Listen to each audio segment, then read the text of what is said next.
Analog and digital signals are widely used to convey data of almost any kind imaginable. And in this video, I will demonstrate to you the difference between an analog and a digital signal. An analog signal has an infinite number of possible states. Let's demonstrate that with this Rubik's cube.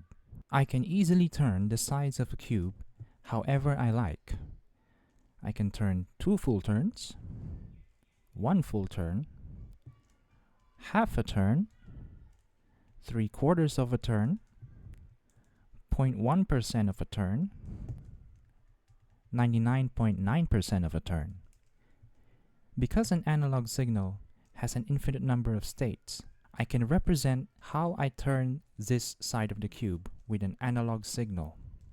And I can continuously vary it however I like because it is infinite. A digital signal has a finite number of discrete states. Suppose the cube again. This time, I can only turn the sides in discrete turns.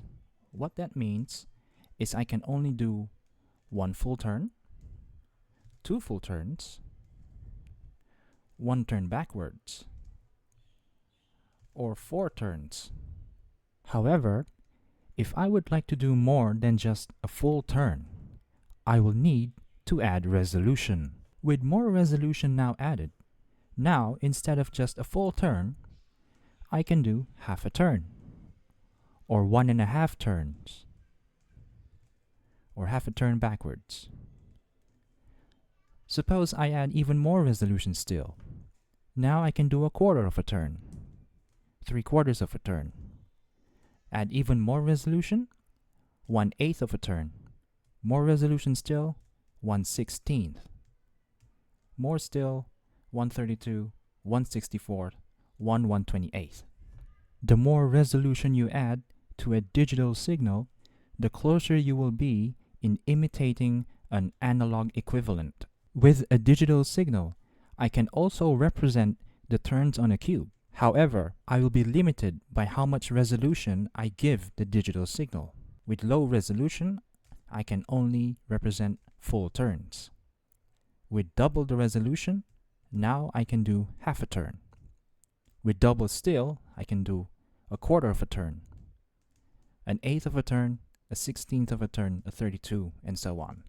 If you would like to perfectly represent an analog signal with a digital signal, you will need an infinite number of resolutions.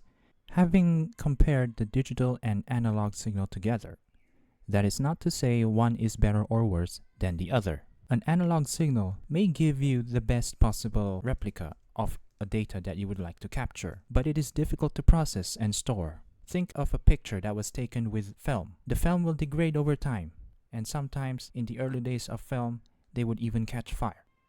Digital, on the other hand, is easier to process and store.